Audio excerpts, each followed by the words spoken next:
साथियों नमस्कार, मैं राजेश शर्मा और हमारे साथ इस समय 7 इंडिया न्यूज के मंच पे वरिष्ठ पत्रकार रामबुल तोमर जी हैं। हम लोग बात करेंगे ग्राम पंचायत के चुनाव को लेकर। हालांकि त्रिस्तरीय पंचायत चुनाव, जब हम पहले चुनाव की बात करते हैं तो 2021 में चुनाव निर्धारित समय के 6 महीने बाद हुआ।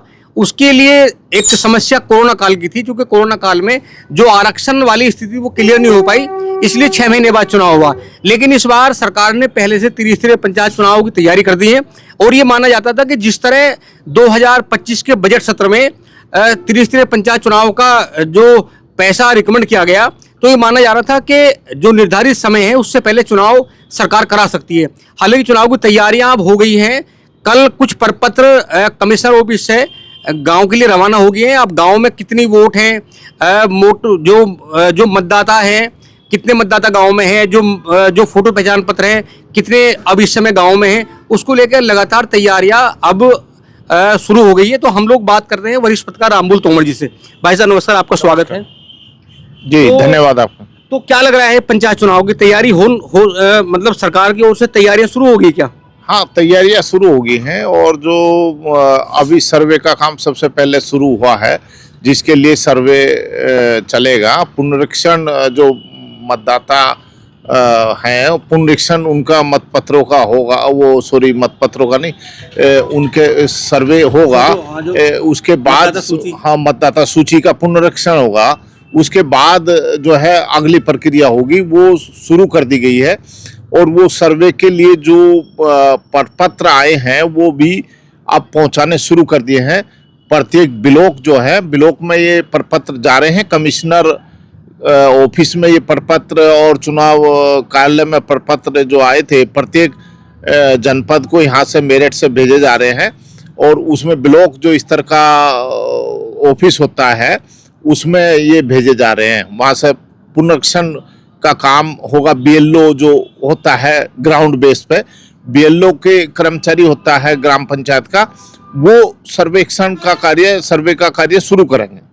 अच्छा सर, ये माना जा रहा है जब 2021 में त्रिस्तरीय पंचायत चुनाव हुए तो चूंकि आरक्षण को लेकर तो लेट हो गया था, और इस बार ये माना जा रहा है कि 2021 में जो आरक्षण का पूरा खाका था वो नहीं खींच पाया था। आनंद फानंद में चुनाव हुए थे। तो इस बार ये माना जा रहा है, मेरी बात हुई लखनऊ कुछ अधिकारियों से 2 दिन पहले, तो इस बार माना गया कि जो आरक्षण का चक्र है, इस बार वो चक्र पूरा, मतलब चक्र जो है पहले से तैयारी करेगी सरकार। तो ऐसे बहुत सारे गांव थे, जैसे मान लिया अगर हम ब्लॉक वार बात करें तो बहुत सारे ब्लॉक में ऐसा हुआ कि लगातार ऐसे बहुत सारे गांव थे कि लगातार अगर वो ओबीसी में है तो ओबीसी में लगातार चलते जा रहे हैं, अगर वो एससी में है तो लगातार एससी में चलते जा रहे हैं, अगर जनरल है तो जनरल लगातार चलते जा रहे हैं। इस बार माना जा रहा है कि आमूलचूल परिवर्तन होगा, पूरा चक्रानुक्रम जो है, पूरा आरक्षण। दरअसल जो आरक्षण का सिस्टम है, यदि ओबीसी की महिला रही है तो उसके बाद ओबीसी पुरुष आ गया है, तो अब ओबीसी नहीं आएगा। वहाँ निश्चित रूप से आरक्षण में परिवर्तन होगा। उसके बाद एससी आएगा या फिर जनरल आएगा, वो प्रक्रिया शुरू हो गई है। और निश्चित रूप से जहाँ जिस गांव में भी मान लिया एससी में चल रहा था, वो गांव एससी की महिला थी या एससी की पुरुष था, तो उसको परिवर्तन तय है। वहाँ दूसरी कास्ट के लिए होगा या सामान्य में आ जाएगा, वो जनरल में चुनाव होगा। तो इस तरह का वहाँ परिवर्तन आरक्षण का इस बार आपको देखने को मिलेगा निश्चित रूप से। अच्छा सर, ये बताया गया कि जैसे बहुत सारे गांव हैं, जैसे मान लिया चलो मैं अगर सरदना ब्लॉक के गांव की बात करूं तो सरदना ब्लॉक का एक कैली गांव है, और कैली गांव में अभी तक पिछले अगर मैं बात करूं जब से देश आजाद हुआ अभी तक वहां ना ओबीसी को प्रधान बना, ना कोई एससी प्रधान बना। ऐसे बहुत सारे गांव अलग अलग ब्लॉक में। तो आपको लग रहा है कि इस बार जो आरक्षण का चक्र होगा वो पूरी तरह बिल्कुल पहले तैयारी करके सरकार उसके बाद चुनाव की घोषणा करेगी? मान लिया कोई गांव ऐसा बच गया है कि आरक्षण नहीं है, तो उसकी कोई वजह होगी या उसकी कंप्लेंट हो सकती है चुनाव कार्यालय में, राज्य चुनाव ऑफिस को। वहाँ परिवर्तन हो सकता है, उससे पहले ही हो सकता है कि भाई यहाँ आरक्षण अभी तक नहीं हुआ कभी। तो जिस आधार पर आरक्षण का जो चक्र है ना, जो बना है, तैयार किया है उन्होंने, उसके अनुसार ही चलती रहेगी साइकिल। अच्छा, अभी 2 महीने पहले मुख्य सचिव का एक बयान आया था त्रिस्तरीय पंचायत चुनाव पे। उन्होंने कहा था कि इस बार जो पंचायती चुनाव है वो समय अनुसार होंगे, इस बार लेट नहीं होंगे। तो उन्होंने ये भी कहा था कि 2021 में तो कोरोना काल की वजह से लेट हो गया है चुनाव, इस बार नहीं होगा चूंकि 2027 में विधानसभा चुनाव भी है और विधानसभा चुनाव की तैयारी के लिए तमाम पॉलिटिकल पार्टियां इस समय लगी हुई है।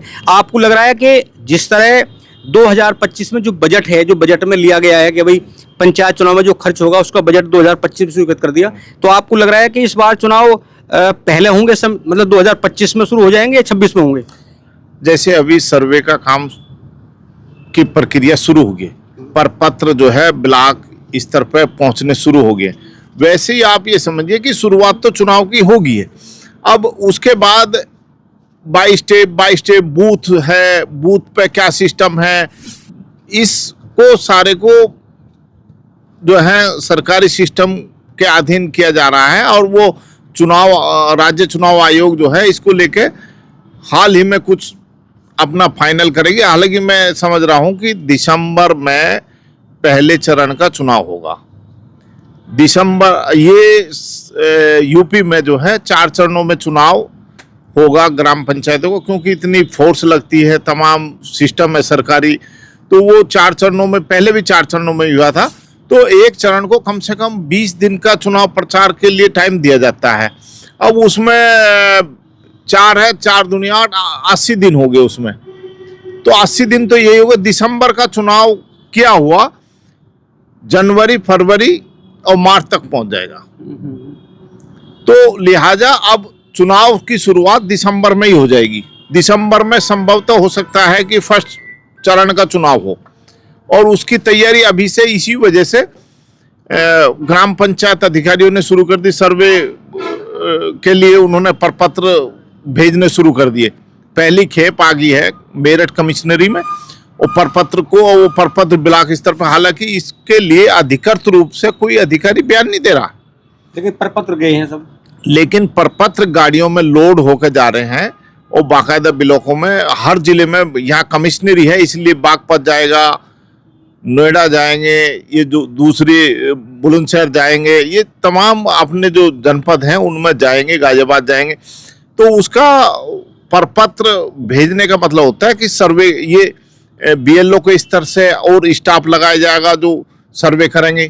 नहीं, पहले ये बयान आया था कि मार्च 2025 से चुनाव की सरगर्मी शुरू हो जाएंगी, लेकिन अभी तो जून, अभी शुरुआत तो अभी तो अप्रैल का महीना चल रहा है। अगर अप्रैल से शुरुआत होगी तो हमें लगता है कि चुनाव सरकार 2025 में शुरुआत ना कर दे। हाँ, 25 में शुरुआत होगी। दरअसल ऐसा होता है, चुनाव का बजट उन्होंने रखा है यूपी सरकार ने, और उसमें जो है अब जब सर्वे का काम शुरू होगा तो खर्चा तो शुरू हो जाएगा ना चुनाव पे, तो वो बजट का पैसा खर्च शुरू हो जाएगा। बजट उसमें हर जनपद को मिल जाएगा पैसा, ये उसमें शुरू हो जाएगा, लास्ट तक चलता रहेगा। अच्छा सर, ये बताया गया कि जब इस बार होली का त्यौहार आया तो होली के त्यौहार पे जो ग्राम पंचायतें हैं, मतलब गांव है, तो गांव में तो लगभग मान लिया गया कि त्यौहार पूरा चुनाव की तर्ज पे गुजरा। हाँ, ये तो देखने को मिला है। होली का त्यौहार पे मिठाई भी घर घर पहुंची है। जो संभावित प्रत्याशी हैं वो तमाम उसमें तैयारी में लग गए हैं। गांव में आप समझते हैं कि क्या दौर चलता है, दारू का भी दौर चला लोगों का, और वो सारी चीजें चली हैं, और वो सब चुनाव को लेके ही चली है, क्योंकि जो हिंदू बाहुल्य है वहाँ दारूबाजी ये सब हो रही है। मुस्लिम है तो वहाँ दूसरा ईद था, ईद का त्यौहार था, तो ईद पे उन्होंने उसी हिसाब से तैयारी करी है, दावतें दी हैं, बाकायदा बुलाए गए हैं लोगों को। तो वैसे ही ये चुनाव की तैयारी तो गांव के लोगों ने तो कर दी है, ग्राउंड बेस पर लग गए हैं। जो नाराज है उन्हें मना रहे हैं, उनको जा रहे हैं, उनके घर पर भी टाइम दे रहे हैं। प्रत्याशी जो संभावित हैं वो जा रहे हैं, उनके घर पर बातचीत कर रहे हैं, मान मलवर कर रहे हैं, गड़े मुर्दे उखड़ रहे हैं लोगों के।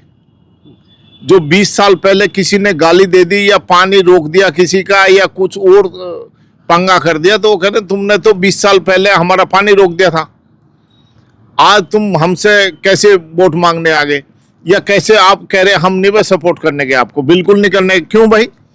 क्या सपोर्ट इसलिए नहीं करने के, कहले 20 साल पहले नाली लुकवा दी थी मारी थारे घर वालों ने, वो बंदा चाहे वहां रह रहा नहीं रह रहा, कहलेगा तुम्हारे घर वालों ने तो वो भला गाली दी थी, भाई मेरी बुग्गी नहीं निकलनी थी खेत में कर, हम तुम्हें सपोर्ट कैसे।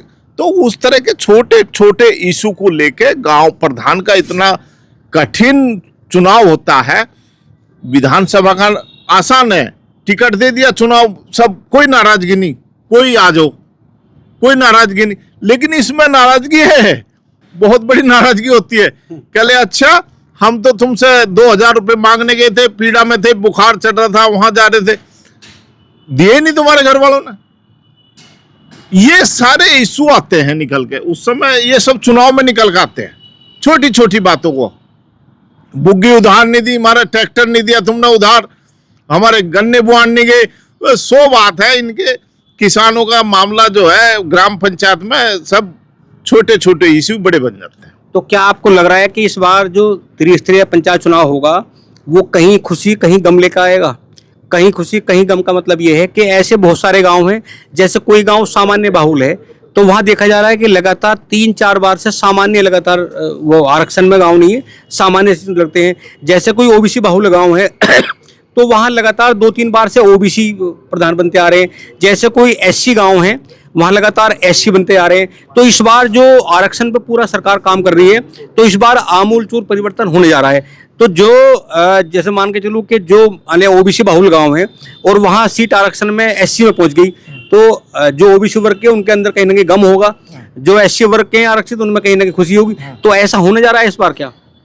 देखो, जो लगातार ओबीसी में है या लगातार एससी में आ रहा है वो तो परिवर्तन तय मान लीजिए कि वो अब वहाँ निश्चित रूप से परिवर्तन होगा। और वो जो है एससी से बदलाव आएगा, दूसरी कास्ट के लिए आएगा, जनरल में जाएगा। वो जरूरी नहीं है कि एससी में रह जाएगा, वो तय है। ये मान लीजिए वहाँ तो उसका सिस्टम बनाया है सरकार ने कि वो आरक्षण परिवर्तन जो राज्य चुनाव आयोग है उसने किया है। वो साइकिल चल रही है, कहीं चूक होगी तो होगी, अन्यथा वो बदलाव आएगा। ये कहीं कहीं खुशी देखने को मिलेगी लोगों को कि जो एससी में चल रहे दूसरी कास्ट के लोग ये चाहते हैं भाई हमें भी कुर्सी मिले, प्रधान पद मिले, बीडीसी का मिले, जिला पंचायत सदस्य बने हम। तो वो सारी चीजें जो है वो देखने को मिलेगी, खुशी भी आएगी। और दूसरी कास्ट को भी मौका मिलना चाहिए, हर आदमी को मौका मिलना चाहिए, ओबीसी को भी मिलना चाहिए, दलितों को भी मिलना चाहिए और जनरल को भी मिलना चाहिए। जनरल जब जनरल हो गया उसमें तो सभी लड़ सकते हैं, उसमें ओबीसी भी लड़ सकता है, उसमें जो है अनुसूचित जाति वाले भी लड़ सकते हैं।